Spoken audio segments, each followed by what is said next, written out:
Hi everybody, Ricky here from Behind the Bars TV. In this episode, I've brought along my beautiful wife because I'm going to let her tell her story of what it's like to be the wife of a prisoner and what it's like getting left behind. Because in a lot of these podcasts, especially like the ones I've done myself and the ones that everyone seems to watch, it's always about the prisoner or the ex-prisoner, the criminal or the gangster who tells their story, and it's never heard from the other side, like from the people that's left behind. So, if you'd just like to introduce yourself. I am Mikala Killeen, Ricky Killeen's wife. So, we're going to get started then. So, we'll start off, Mikala, by saying, so where did you grow up? I grew up in Stanley. I've always lived in Stanley. Grew up with my mum, my dad, my sister. Where were you born? Shotley Bridge. Shotley Bridge. So what was your childhood like? Had a lovely childhood. I grew up with my mum, my dad and my sister. Never wanted for anything like material stuff or love or anything like that. Had a great life really. Yeah, so obviously when you were young, start growing up, obviously lived with your mum and dad. Saying you had a good life, then you went on to school. So what was school like for you? Did you ever have any trouble in school? Any problems? Well, junior school was absolutely fine. Apart from when I got in the last year, I started acting myself a little bit, smoking and that, and being just a little bit of a sod. And then when I got to senior school, I started knocking about with your sister, Karina, got loads of bother. And then I started knocking about with you and got more bother. But now school was great. I'll just tell you a little bit about, obviously, me and Mikala. Like she's just mentioned there, she was the best friend of my sister. And we've known each other since we were 11-year-old. We're both 37-year-old now. Well, Mikala's a little bit older than me. Aye, just a bit. Might not look alike. But yeah, so we've known each other since we were 11-year-old, and we met each other in the big school, the senior school. Obviously things, when you get to the big school, either go one way or the other.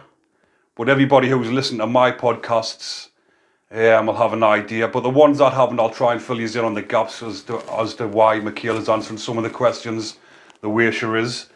But so when you got to the senior school, but in this area where we live at Stanley, it's quite a rough area, as in everybody growing up as a kid, everybody's into something. You're either drinking, smoking. I was drinking and smoking from the age of 11, 10-year-old. I was smoking from the age of 7. So when did you start smoking and what were you getting up to in school? Sorry, Mum, about 9. Oh. About 9, and I think I just did it because I wanted to be like everybody else, you know, like you just do stuff like that to be like everybody else around here. And then I went to the senior school, like I say, and I started knocking about with not naughty kids, but you know, like you try to be in with them kids and you start just trying to be like them. So you got in with the wrong crowd. Aye, him. That wasn't when you met me, was it? But so obviously, like you say, growing up in school. You had to be like that though around here, didn't you? You did. Like I say, in the school, everybody was. It's a rough area. It's not. It is rough, but it's just the way things are around these sort of areas. These are like little villages, and it is. If you want to fit in though when you're that age, that's what you had to do, wasn't it? It's like peer pressure when you're at school. Obviously, maybe when you meet the likes of me, who's always been like that from a young age because of the influences that I grew up around on the street that I lived in. Then when you go on to the big school, you meet a lot of more people like myself, and then people like you get led astray. I know. But look at where you are now. Exactly. I'm an angel now. So what did you do when you left school, or did you finish school? Yeah, I finished school. I worked in the home. My mum owns a residential home for people with learning disabilities, so I worked in the home from being 14. I used to do Saturdays. And when I left school, I wanted to be a hairdresser. So I stuck at that for a little bit, but I think I only lasted about 8 months. and I could make more money in the home, so I left hairdressing because I used to get £50 a week or something for mopping hair up all day. So I thought I could make loads more, so I went to work for my mum full time, so I've worked there from being like 14. And were you still drinking a lot around this time? Yeah, but just on weekends and stuff. When I left school, it was just, I think when I was at school, it was like every night, wasn't it? But Yeah, then when I left school, it was just like on weekends. I was just a social drinker, really. It wasn't like a problem Just a drinker. weekend. Just a weekend. Whereas drinker. when I'd done it in school, I was doing it nearly every day, doing it every night after school. Obviously, I got involved in drugs when I was at school. Did you ever come across drugs or get involved in them? To be fair, when I was at school, I never really bothered with drugs. Like, I used to know about people that used to take them and that, but I once tried dope, and I always remember I was walking through the subway, right, and it was like an underpass thing, and I was going back to school, and I thought someone was behind us because I must have been tripping out, and I thought, I don't like this, so I didn't touch them after that, to be honest. What was it you had then? Was it? A calm pipe. Calm pipe. And back then it was the air attack, wasn't it? Like the It was horrible. Never touch it again. As I said to you, I'm allergic to it. I keep well away from stuff like that. Like. But me and Mikala we got together a few times when we were like 15, 16. We were never really serious. We just we become really good friends, weren't we? Aye. But you led us astray.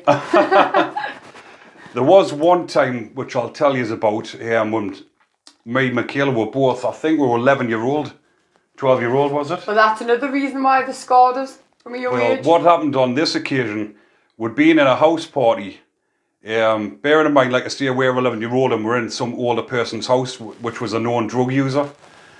And we'd been drinking White Lightning, bottles of cider. And some bloke come into the house and he says, "Oh, do any of you want some of these tablets?" He was giving tablets away for free. But us being drunk off the cider, we were like, "Oh, we'll have some." So I remember taking 4 of these tablets. And how many did you take around about the same? About 4 something, aye. And then we didn't think nothing of it. We would just think we're just eating sweets. That's how naive we were. But it wasn't until we all separated, we went our own way, went home. And I went home and I started having hallucinations. I was tripping out. My mum rang the ambulance for us because I was seeing all sorts of things, having real bad hallucinations. We didn't even know what the tablets were. We found out later on they were amitriptylines. And I ended up in hospital. My sister was with us as well. I woke up in the morning, I looked across and my sister was in the hospital bed opposite us. And my mum had told us that Mikala had got took up to another hospital. She nearly drowned in the bath, didn't you? I did, I got home. Like Ricky says, we were both having like hallucinations. I kept saying things on the settee. I was wiping the butter along the settee off my tea, off the bread, trying to get rid of them. And then I went in the bath to try and hide from my mum, I think. Because as wrecked as I was, I didn't want my mum to see. And my hair was just floating in the bathroom. Luckily, my mum came into the bathroom and pulled us out the bath. I would have drowned otherwise. So I ended up in Shotley Bridge and you were in Dryburn, We were in Dryburn, aye. But then the nurse, I asked how you was in the morning, they told us that you died. And it was horrible. I was crying my eyes out. Like, oh no. It was horrible. I know we can laugh at it now looking back, but the reason why we're sort of telling these stories on here is just to give people awareness as well, just let people know what kids actually get up to as well, because sometimes the parents are naive. We've got kids of our own now. My oldest son is 11, and I've turned naive with them. I think that people didn't do it anymore. But it still goes on, and you've got to be aware of what your kids are actually doing, because like I say, if they're taking people coming around and giving them tablets like that, and you don't know what is going on outdoors, so it's just bringing awareness about this. But I will say a little other thing about the lad, my older brother and some of my friends, because like I say, Stanley's a close-knit community as well. When everyone found out about it, they were absolutely raging. The lad who it was, he had a nickname, he was called Inspector Gadget. Really looked like him, didn't he? And there wasn't a lot of, not a lot of people really knew who he was. We didn't know where he'd come from, why he was doing what he was doing. But anyways, my brother and a few of his pals actually got a hold of him, given the hiding of his life, and he was never seen again, was he? Nah. Inspector Gadget, you no more. But moving on from that, obviously, we went our separate ways, me and Mikala, like we had our own groups sort of thing. Group of friends. Mikala was like socially drinking on the weekends, going out partying and stuff, going to nightclubs and that. And I was doing more or less the same sort of thing, but I was taking drugs and I was using violence, and I was out fighting all the time, getting into trouble. And me and Mikala we used to meet up at house parties and different things, and that didn't we? Obviously still see each other. But when I was 20-year-old, that's when I got sent to prison, and I got sentenced to IPP. And the IPP sentence, just for the people that don't know what it is, it's an indeterminate sentence for public protection. That's what the IPP stands for. And this sentence is a 99-year sentence. So there's lads still in prison now that have never been released. So what happens is you get a certain tariff. I got a 4-year tariff. But if you don't behave yourself whilst you're in prison, you could potentially stay in there for the rest of your life. But like I say, I was 20-year-old when I got sent to prison. When I went to trial, I was just turned 21, got found guilty. And what was it like for you, Mikala, because you didn't come to the trial, you were at work, weren't you? I was. Can you remember where you were on the day you found out? I actually can remember. I was on my way back from the Team Valley. Me and Denise, the woman I work with, was coming back on the minibus with a resident. And I kept my phone near us so that Karina could let us know what had happened in that. And she said, he got 8.5 year IPP. And I said, I can remember, I just felt like, oh my God, like he's never going to get out. Because when his mum had said to us, IPP means 99 year, I actually thought he was going to die in there because I didn't have a clue about it. And it was just like my world had come to an end. Like Ricky's just said, we just used to see each other like at house parties and stuff, but I loved him a bit. He was like my best friend, you know, like a male version of a best friend. Well, we were sort of with each other when I went to prison. It wasn't really serious, but we'd never really had a serious relationship, me and Mikala, before we're actually... None of us had. So we didn't, like I say, we weren't really together, but we were in a weird... It was a weird one. Not weird, but... Good job, not weird now. Weird as in how to describe it, I mean. But Mikala stuck by me throughout my sentence. I've spent just over 5 years on my first time in. And Mikala used to come and she supported us all the way through. She was coming in on visits. What was it like for you coming in on a visit and seeing me? It was lovely coming in to see you and that, but I used to hate when I left you. Like, his sister used to always say, oh, let's go out after a visit, right? And honestly, my heart used to break because he used to do this. He probably didn't realise he was doing it, but he used to do this little wave when I was coming out. And I used to think, oh my God, like I'm leaving him in there with all these bars and fucking... Language. That Franklin was like a bloody cage though, wasn't it? And it used to break my heart when I left him in there. It was horrible. Well, that was what my next question was going to be like. I was going to say, what was it like for you when I got sent to Franklin? Because Franklin is a high security prison. And you used to see it all the time on the local news up here about the incidents that had happened in there. Stabbings, people getting hot oiled. So what did you think when you heard I got sent to there? At the time, my cousin actually had been on a visit one day with you, and I came out and she rang us up. She was like, you're on the news. I was keeping the news. Coming out to Franklin prison, fame, she says, came out because at the time it was a hot oil. Oh, right. So as I got caught coming out, because all that was going on, I was saying to Karina, I was going, God, can you imagine if he has bloody hot oil in that? And I was going, keep your back to the wall, because you know you used to say that, didn't you? So it was horrible. It was like, honestly, it was like a big cage in a cage, wasn't it? I mean, even for me coming in, it was absolutely horrendous. Like, it was so scary. Like, going in there, like, compared to Durham and that was like more like an old-fashioned one, but that was just like really, really scary. But for me, being in prison, it was when I was in Franklin at the time. I used to sit and think, because obviously you've got many, many hours just lying on your bed, boredom, staring at the wall, and I used to think about you outside. I never used to think about what you were doing, but I used to think to myself, you're putting your life on hold, like waiting for me when I'm stuck in here. So I remember I sent you a letter, didn't I? And I sent Mikala a letter saying, look, you're just a young lass, because she was only 21 herself. I was 21, and I says, you're just a young lass. You just get on with your life and just sort of not to forget about us, but I put it across like, look, get on with your life. If you want to go and find another boyfriend or anything like that, just do it. But you took it the wrong way, didn't you? I was quite upset about it, like.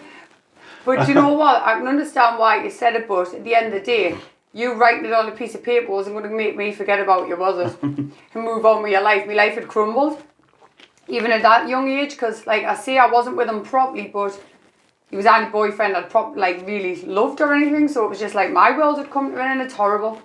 Absolutely horrible. But I was in Franklin for about 3 years, and then I got moved up to Accrington Prison. It's now Northumberland. And I remember when I was up there, I had a year left on my tariff, or until my parole here, and so that's when I knew I started putting my life in perspective and thinking about what I wanted. And in my future, what I was thinking was, all I could think about was what I wanted Mikala. I wanted Mikala in my future. I wanted to have kids with her.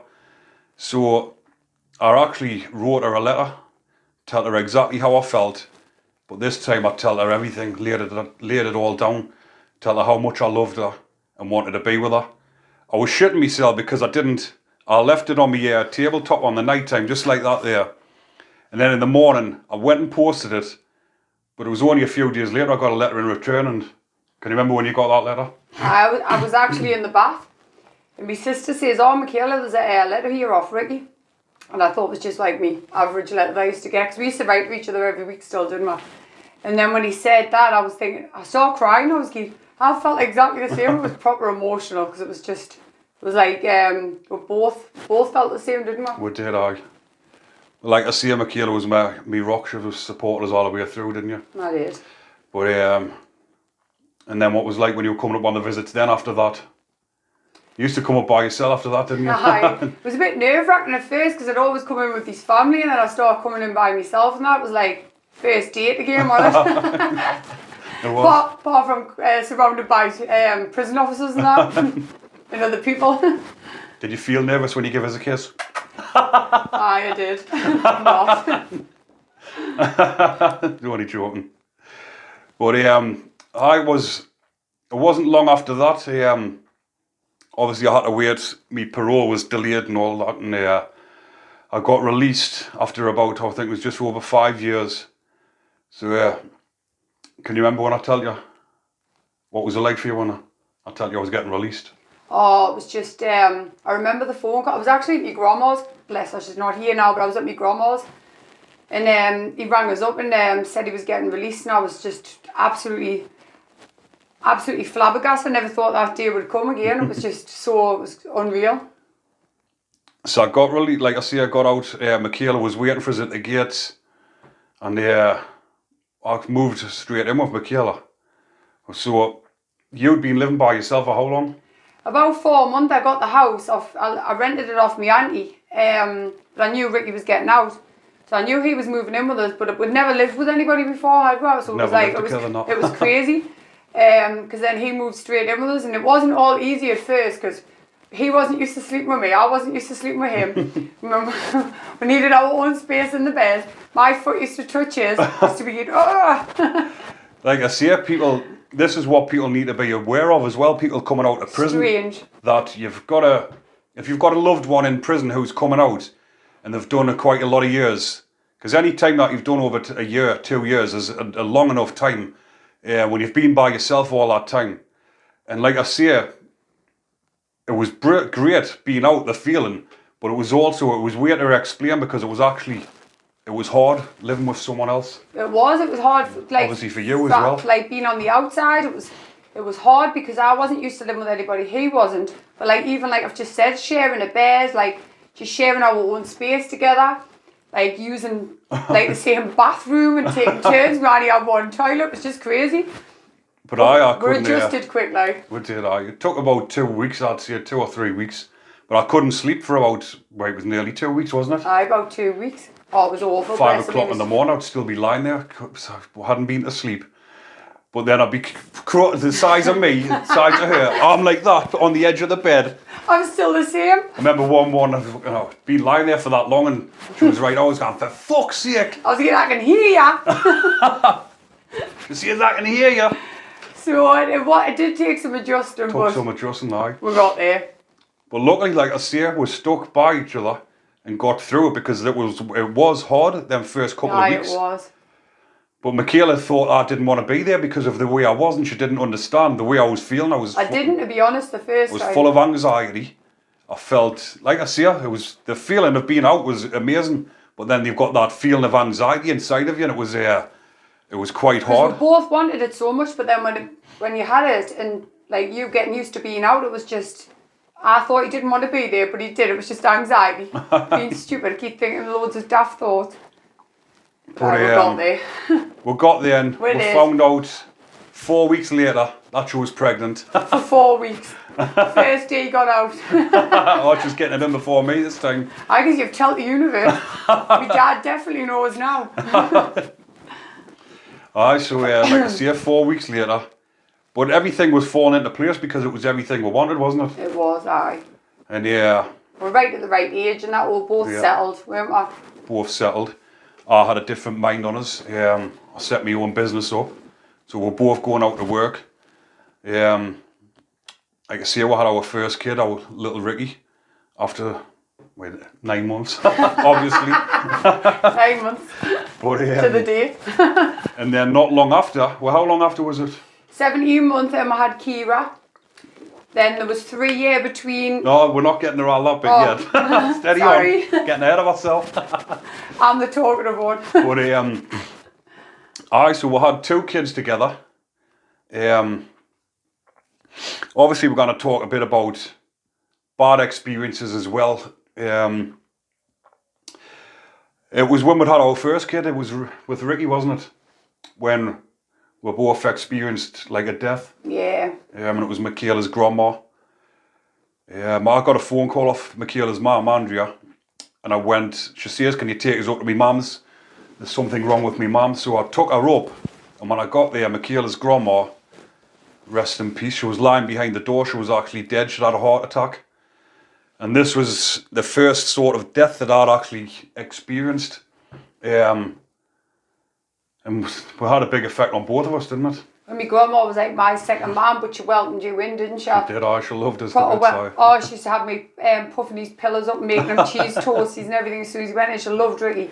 And I think we're both, obviously I was going to take it bad, but I think you took it really bad as well, didn't you? I think because I bottled things up all over the years and all the sentence that I'd just done, I was trying to comfort you, wasn't I? But I was lying on cuddling her in bed and like a big baby crying on her back. No, bless you. But well, what was the funny things your grandma used to say when she used to hear about us? Because I'd never met Mikala's grandma until I got out of prison. And she used to say to you, didn't she, why can't you go and take him out for the day? Why can you not give them a ring and ask if you can go and take him out for the day? I was like, Grandma, you can't just do that. Do you not think they'll let you in and you can give him something to eat? She says, I bet he's eating shite in there, you know. She didn't understand, bless her, did you? So it was a year later to the day, wasn't it, when my nana died. And I've told this story a load of times on my other podcasts. But my nana was dying with cancer. And her dying wish was to go home from the hospital and die at home. So I took her home and I looked after my nana at home when she was dying with cancer.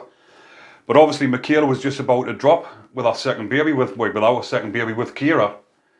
And I was trying to be with Mikala and the kids. I used to go and sit down there with them, didn't I? Because my mum used to help with our Ricky and just to go and keep him company because, bless her, she didn't speak for weeks, did she? She just lay there. But I was coming home at night time and he was staying down there, and I was going, you just stay with her, didn't I? But then it was getting to the point where I was like literally ready to drop, as Ricky said. So I got a phone call, didn't I? And he said, I'm going into labour. I says, I'm having pains, Ricky, you're going to have to come home. So Karina, my sister, said she would stay with her for the night. So this was like 9 o'clock. By 12 o'clock, I think I went into hospital, didn't I? I think I was about 6 centimetres. I had her was it 20 past 10 in the morning I had her? It was, 20 past 10 in the morning, so it wasn't in labour, long in the hospital. It went pretty quick.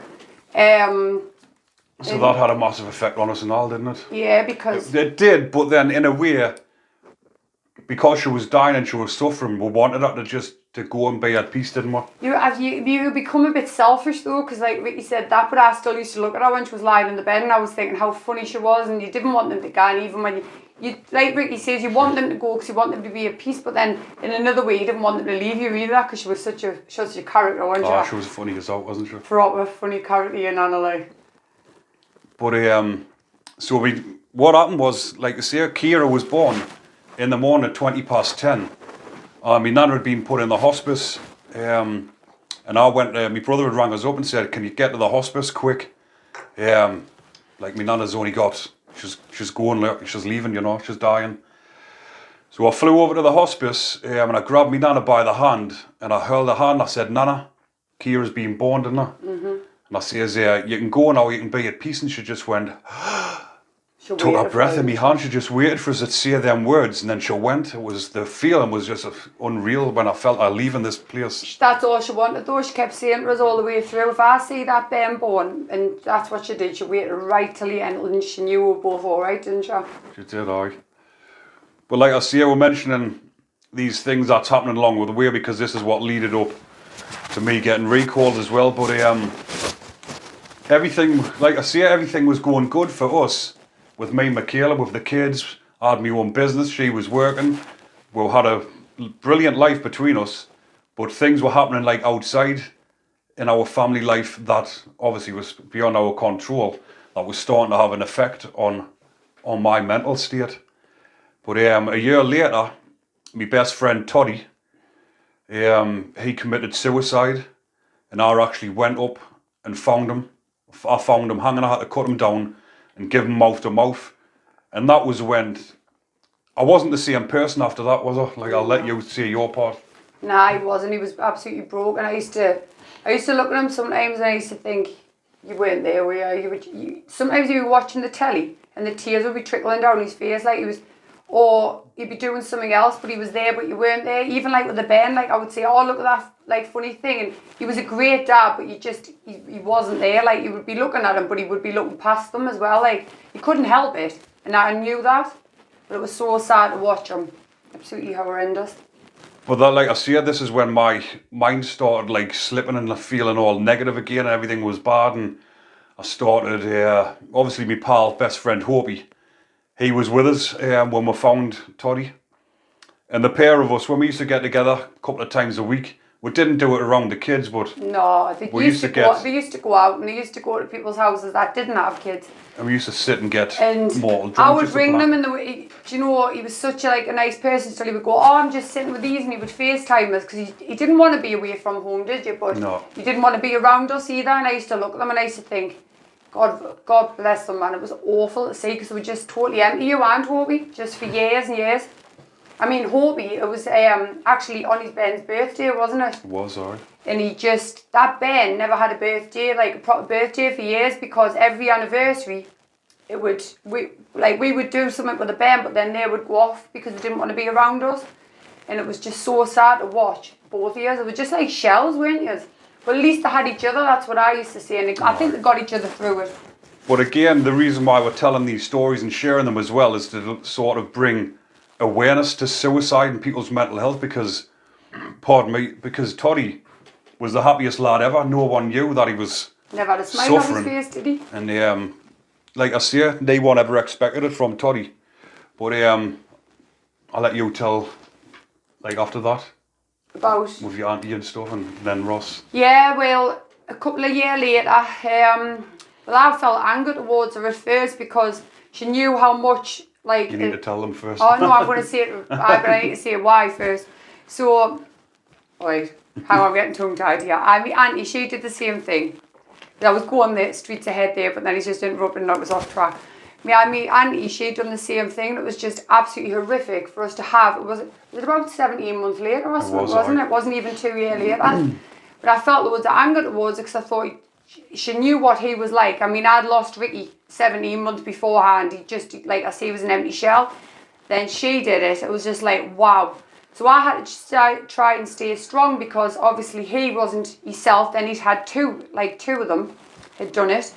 And then a couple of, was it about a year and a half later? A year, aye. And then we lost another close friend of the same thing. and I was really close to my auntie, wasn't I? She was like me second, my third mum, because my grandma was my second. She was like my third mum, and it was absolutely horrific to lose her. But she'd had alcohol problems for a few years. And to be honest, she'd been off it for about 6 months, but I don't think she could cope, could you, with not having it. And I don't think she wanted to let us down. So she did it, and then Ross did it. So by this point, it was just... But Ross as well, like Ross was another really close, good friend of mine. He was only in his early 20s as well when he committed suicide. They all done the same thing. They're all hung themselves. And this was just too much for me to handle. And I was like, I was drinking all the time and just trying to blank it out. But then, in the meantime, we had another child. We had our Jax. Mm-hmm. He came along. And a couple of days before Toddy's anniversary, it was. And to be fair, he kept you on the straight and narrow even more, because he obviously had to stay like half normal, because I was going to have Jax, and he's got the biggest smile, honey, like a room of court. But his middle name's Todd, because it was Chris Todd, and he's after him. And honestly, the smile he's got, you would actually think they were blood related, wouldn't you? Because he's got the same smile, and I honestly think he was sent for a reason as well, wasn't he? He was, I think he saved you. But this is when, not long after, we had Conrad as well. We had another son. And like I say, I was beginning to bring myself round. I wasn't like this all the time. I would go for months on end. I would go for months without a drink. But then all of a sudden, it would come back and hit us like a ton of bricks. And I'd be having a drinking again just to blank it out. And then... But like I say, we never did it around the kids. And the kids never seen it, and you were still like you would go on with Mikala, like take them up to, there's like a play area thing called Crazy Kingdom. He'd give us some money, take them out, get them the dinner, and he tried to be the best still, but you just weren't yourself aware at all.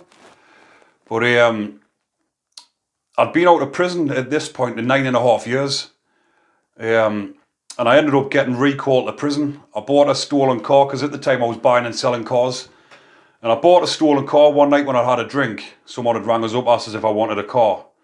And I've bought the car, and I've been in the car, and I've been out, and I've been and crashed the car. But I ran away and left the car. And I thought nothing of it, because I thought I'd get away with it. And 6 months later, I was on my way to work. Luckily, I hadn't had a drink for a few months, and I'd sorted myself out. And I was on my way to work in my recovery truck, and I got boxed in by 10 police cars. At first it was just a couple of cars, and then there was 10 copper cars all boxed us in. And the reason why they do that, because the reasons why I was in prison was through violence. If you'd seen me other podcast, I forgot to mention that earlier on, I got sent to prison for violence. So that's why there was 10 police cars, because they can't just come and apprehend you with 1 or 2 cars, because there was weapons involved with my offence. They had to send 10 police cars after us. So they pulled us in, said I was wanted for recall back to prison. And then you got a phone call, didn't you? I did. It was my really good friend. He actually passed the police driving Ricky's recovery truck. But I was actually getting my eyebrows done at the time, and I got up off the thingy, and I had loads of missed calls off my friend. And he says, Mikala, I think Ricky's been... locked up. He says there's a copper driving his recovery truck, and I says, well, what the hell for? He hasn't even done anything, because like he's just said, like he wasn't even going out, he was just with us all the time. Like I didn't think for 1 minute it was that. So anyways, then I looked, and there was loads of missed calls off a private number, because Ricky had been trying to ring us as well, because obviously we get a phone call, don't you? And then he explained where he was, and I says, well, what's happening with you? And he turned around and said, I'm getting recalled back to Durham, and I just couldn't believe it. In the space of getting my eyebrows done, my life had been turned upside down. Well, like I say, I was sitting training in the gym 9 o'clock in the morning. By 3 o'clock in the afternoon, I was sitting in HMP Durham thinking, what the fuck is going on with my life? And I was thinking, like, because what had happened was, when I'd crashed the car and the airbag went off, my saliva was left on the airbag. So 6 months later, that's when they come and got us. But at the time, again, the mindset I was in, I was all negative. I was blaming the probation. I was blaming the police. I was saying, like, what, they didn't need to recall us? Like, recall us back to prison for a car when I'd been out for 9.5 years. But knowing fine well that I've got a 99-year licence, so I could have been stuck back in there for years on end. But when I was in Durham, like I say, and when you were coming in to visit us, it was just like, obviously this is your story. What was it like for you? Oh, it was horrific. Well, the first time was bad enough, but by the second time we had 4 kids. And I couldn't even tell them. I mean, obviously I had to tell the older 2 where you were straight away, didn't I? Because he never missed a day of, even when he, like he says, when he wasn't at home, he was ringing them, like he couldn't explain. So I had to tell them to where he was, and it was the hardest thing I'd ever had to explain, especially to our Ricky, because Ricky's his idol.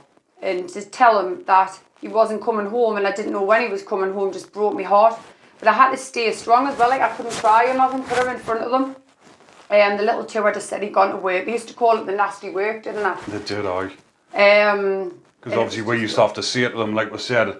Because we didn't want the kids when they say where you're at, Dad, and I used to say where I'm at work, because obviously they were only 2 and 3 at the time.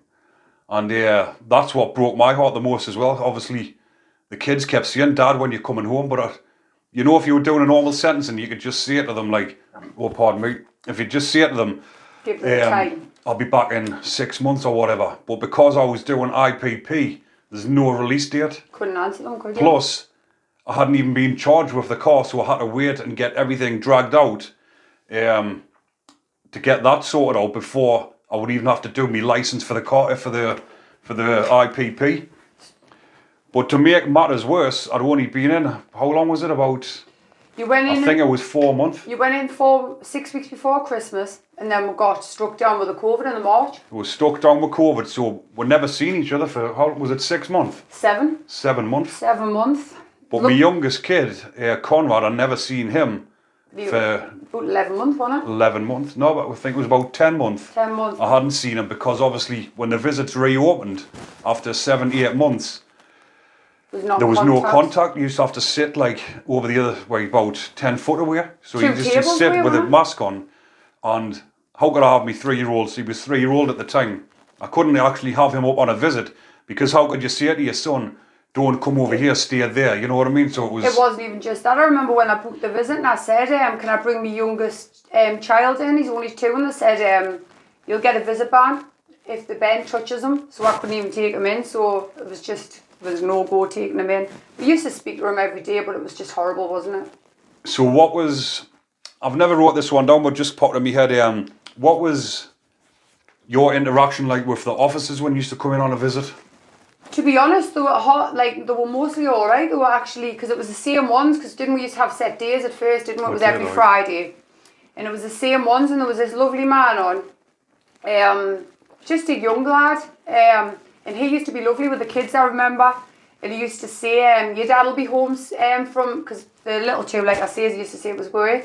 And he used to say to them, your dad will be home from work soon, that, you know, like being nice to them and that. But most of them were actually, lovely there. That was probably the nicest one I used to visit, because that, Ackland, and I didn't like coming up there, but that was before the kids. I didn't like that one, that Franklin was horrific. Durham, but that one was the most nicest one, I think, with the kids and stuff. But then, obviously, the COVID struck, so it didn't get visits. But then, when the COVID struck, you couldn't see me. You couldn't even see your family. I know everybody else at home weren't allowed to see the families or loved ones either. But obviously it must have been so much harder for you because I wasn't there with you, and that was all on me, that. It was horrific, to be fair, because my mum owns like I said, a residential home, so it was just a no-go seeing her, because obviously she was around the residents, she would never forgive if she'd give it to me, and I was around obviously the kids, and then I wouldn't have forgiven myself, I'd give it to her, so I couldn't see her. I mean, she supported us on the phone and stuff, she was a great support, but like you say, it was horrific, because I was by myself, and the head was that scared at first. I was actually frightened to take them for a walk at first, because I thought, if one of them needs to go into hospital, how the hell am I supposed to look after the other 3? You know, I'm by myself. And I was frightened of them touching stuff, like fences and that. I used to say, please don't touch the fence in case you get it. It was that scary. And I was all by myself, it was horrible. It was like a nightmare now, you know, when you look back. It seems like a distant memory, doesn't it? But obviously what we went through and what I put you through, I know I've said it before and you know how much I'm really sorry for what I put you through. Oh, I know that. And everything I do now, obviously I've got the gym now. I wrote a fitness book whilst I was in prison in the lockdown, and I actually got myself in the best frame of mind ever whilst I was in prison. That's how strong-minded I am. I knew I'd messed up. I was the one that landed myself back in prison, and I had to make it up to you and the kids, because it was hard for me seeing you breaking your heart back at home. Obviously, it was hard for you seeing me, but I used to keep it in most of the times, but sometimes I couldn't help it. When I heard your voice, I used to break my heart on the phone. I used to think, what the hell have we done to deserve this? It was horrible. But it was actually a blessing in disguise, because that prison sentence has sorted me right out. I would agree. Sometimes just people say a prison doesn't work, but it works if you want it to work, because the first time I went in, I'd done 5 years. I made that work for us and I come out a better person, but obviously things happened along the way, and then I ended up back in prison, but I actually made that work for us as well, and we're now living our best life, aren't we? We all gets up at 5:30, I get up, make him a cup right straight out the door, goes to work 5:45, he's here and he's grafts his little loss off all day. I tell you what it is, he's made it up and more. He's done really, really well, and I'm so proud of him. But the fitness book that I wrote, it's called Behind the Bars Ruthless Fitness, and it teaches the individual how to better themselves both physically and mentally. And I used to read things out here on the phone, didn't I? And I used to spare him on even on the phone, didn't I? You did. Like I say, it was my biggest support, and there was only Mikala and my best pal Hope here I used to tell about the book and read them bits. Didn't really tell anyone until a few months afterwards that I'd actually wrote a book. Hope he's like me though, he gives loads, doesn't he? He does, But obviously I was telling you about the book and all that, and as soon as I got out, I got to work typing it up, and the book's actually out on Amazon now. But just before the COVID, we were getting family visits, and the family visits made it a lot easier, didn't it? Fanny had one though, and it was lovely. It was just. I think did we have two, or was it just? No, it was the one. Just one. We got because you could get a photo on it, couldn't you? Yeah, I was allowed to take all 4 of the beds in as well, because normally you weren't allowed to take all 4 in at the same time, but on these family visits you were. And it made it a little bit easier, because remember you were allowed to take them to the toilet and that, and it was just normal, wasn't it? But the only thing that wasn't normal was having to walk through the prison, and I remember seeing all the bars and that, and my 3-year-old at the time, my with Jax, he looked at us, he went, "Mum, why is this horrible work got them bars up?" I says, "Oh, just in case you try to go home too early, they've got to stay and finish the job," and that was the only way I could explain it to him. And he was like, "Oh, right, Mum." But it was lovely, like, it wasn't lovely, but it was just lovely to be normal for a little bit, because you were allowed to play with them and that, weren't you? They had hats off to the people in home house, the screws and all that put it on, the staff and all that, and the gym screws, because it was actually in the gym where we done it, where they had the visit, sorry. But they'd set loads of different stations out, and even the gym orderly lads in home house, they were there helping everything, and it was actually a good atmosphere. It was a good thing to do, them family visits. There was, but then it was like I say, that when you had the one, didn't we? And then after the one struck, couldn't have happened at the worst frigging time, could it? But I'd been back in here, I think it was 30 months, or just over 30 months, wasn't it? Back in on the recall. I went up for my parole hearing, and I got granted release. So what was that like for you when this nightmare was finally coming to an end? I remember hammering solicitor phone calls. God love her, she was my godsend, Amy. I used to ring her and she used to say, I've got no news, and then I remember this phone call, and she went, "Mikala, he's coming home," and I just burst out crying on the phone.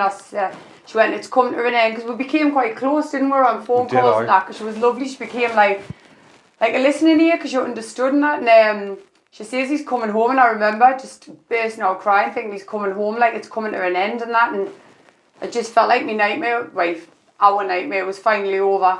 But living at home with the kids and that, just watching them every day, it was a pure nightmare, like. So I'll tell you this as well, on the day I was getting released, I was standing behind the gate, because obviously, if you haven't been to prison, they've got a big gate, but it's a big electric gate that comes along and opens up, and obviously your loved ones are standing on the other side waiting for you. So the gate opens up, I'm getting all anxious, just about to go out and give her a big cuddle. The gate opens up, I stood out, popped my head out. I was like, what the hell, there's no one here? Bearing in mind there was blizzards at home obviously as well. I had no phone, no one turning up. It was still in lockdown, wasn't it? I was still in lockdown. It was like you could mix a little bit. Honestly, Hobie, right, his best pal who was there for us the whole time, right? Goes, Mikala, you're not driving in this, I'm coming down with you. I think secretly wanted to come and get him as well, so he get the second couple. So he says, I'll drive. So he come along an hour earlier as well, dug the snow off the car because it was proper bad. So we got out with Stanley, because Stanley's like, Ricky says, it's a bit of a village thing. So once you get out with there on the motorway, it's usually clear. Oh, it only happened to us. Got on the motorway and there'd been a truck had crashed and the back had come off, so the road was blocked off. So me and Hope's looking at each other, getting all irate. Didn't speak for an hour, I don't think, to each other. Just keep looking at each other, getting all nah, because we were that distressed about it. Anyway, still sitting there 2 hours later, he rings me phone, get where you're at. He was stuck on the motorway crying. It was crazy. And obviously it was a couple of hours, wasn't it? A couple of hours by the time they picked us up. Bearing in mind, I think altogether we and Hobie had sat for 6 hours with the kids in the car. But obviously we're sitting here now. I've been out, what is it now? 22 months, isn't it? No, pardon me, I keep burping. No, you. Is that dinner you met us before? Me mum met you, I didn't cook for you. But I've been out, I think it's about 20 months now. And like I say, we're living our best life. We are. I've made it up to her and the kids. Yeah. Because obviously they know how sorry I was. I wasn't in the right frame of mind. But then, like I've said, I've come out and I'm a totally different person. I've got my head screwed back on. I no longer drink. I have a drink occasionally. I haven't had a drink. The last drink I had was 8 weeks at Hobie's wedding. But I try to keep away from the drink now, because he does. Even now, like, you can see it, can't you? Like, when I've had a drink, the hangover's not so bad, but it's his confidence. 2, 3, 4 days afterwards, my head's done in, my confidence is gone. It is, like, he's got, like, a bounce in his step, like, every day, like, because he's out and because he's doing everything, like, for me and the kids, he's got, like, a proper bounce in his step. He has a drink and it just knocks him back now. I've said to him a million times, I says, Ricky, it's not even worth it, is it? No. If it's going to make you feel like that. I mean, I don't drink much anyway. I'm, like, a social drinker, aren't I? Once every month or something for me is enough, because I'm too busy, aren't I? We've got 4 kids, a horse, a house, a gym, non-stop. It's non-stop, isn't it? Mm-hmm. But I would like to say we're going to a wedding do in half an hour's time, actually. Engagement. Oh, sorry. Sorry, Rennick. I'll put it right. Engagement do. But yeah, is there anything more you would like to add onto the story? I'm not asked that bit, yeah, obviously. Like this story, like not about. I've got the final question for you, but I mean. Oh no, nothing else to this. I was just going to say the end bit. I'm a bit dumb. I'm saying, is there anything you would like to add on your story? I just, if someone's in prison, just be there for them and just keep them strong, because I'm telling you something, it's bad for us outside, but looking at someone, I mean, the amount of friends that dump you as soon as you get inside, you need support when you're in there. So anybody that's got anybody in there, just try and be there for them like I was for him, because it makes you stronger. It's unbreakable if you're there for somebody when they're inside, doesn't it? And like you say, we're a prime example. If you stick by each other, you get a good outcome. You do. But in my podcast, I always finish off with this one question, and it is, what would you say to kids now that are getting into trouble and they're going to end up in prison? What I would say to kids is, think of your mums, think of your family, your grandmas. No one wants to see anybody that they love inside, and I've watched it firsthand. I mean, I've sat with his mum, I've sat with my parents and everyone. It breaks you, absolutely breaks you, if there's somebody that you love inside. So please be more considerate and behave yourselves for your mums and your grandmas and your girlfriends or whatever, and try and stay on the straight and narrow, because it breaks the person on the outside as well. Well, Mikala, thanks very much for your story, darling. You're welcome.